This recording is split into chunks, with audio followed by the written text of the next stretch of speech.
కొన్ని years back పొగాకు పంట చాలా ఎక్కువగా పండించేవారు. మీ విలేజ్లో కూడా పండించేదా అన్నది కామెంట్ చేయండి. పొగాకు పంట పండించిన గ్రామాలలో ఇప్పటికీ కూడా మనకు ఇలాంటి బేరిన్స్ కనిపిస్తాయి. వాటి సైడ్ పెద్ద పొక్క కూడా ఉండేటివి. ఓ కాలంలో ఎంతో కలకలలాడిన ఇవి ఇప్పుడైతే శిథిలావస్థకు చేరుకొని ఉన్నాయి. మనం చూస్తున్న ఈ వీడియో వచ్చేసి మహదేవ్పూర్ది. సిరోంచా అలాగే మహదేవ్పూర్ మండల్లో కొందరు రైతులు పొగాకు పంట పండిస్తున్నారు. పత్తి పంట ఎండింగ్లోకి రాగానే దాన్ని తీసేసి ఈ పొగాకు వేసుకున్నామని అన్నారు. ఒక కంపెనీతో అగ్రిమెంట్ ఉంది. వాళ్ళే నారు తీసుకొచ్చి ఇచ్చారు. అలాగే మధ్య మధ్యలో వచ్చి చూసుకుంటున్నారు. ఫైనల్గా పంటని కూడా వాళ్ళే కొనుక్కుంటారు అని చెప్పారు.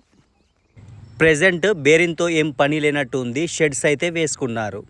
ఆఫ్టర్నూన్ టైంలో ఒకసారి షెడ్ లోపలికి వెళ్ళి చూసా. ఒక 10 సెకండ్స్ వరకు కూడా లోపల ఆగే సిచ్యువేషన్ లేకుండే, అంత వేడి లోపల అయితే ఉంది. ఎకరానికి మనం పండించేదాన్ని బట్టి 8 నుండి 10 క్వింటాల వరకు పంట పండొచ్చు. అలాగే క్వింటాల్కి 15,000 పైనే రేట్ అయితే ఉంటుంది అని కంపెనీ వాళ్ళు అన్నారు అని చెప్పారు. ఇదే ఫస్ట్ ఇయర్ ఈ పంట పండించడం. ఈ ఒక సంవత్సరం చూస్తే లాభ నష్టాలు ఎలా ఉంటాయో అన్నది అర్థమైతే దాన్ని బట్టి నెక్స్ట్ ఇయర్ ప్లాన్ చేసుకోవచ్చు అని అన్నారు.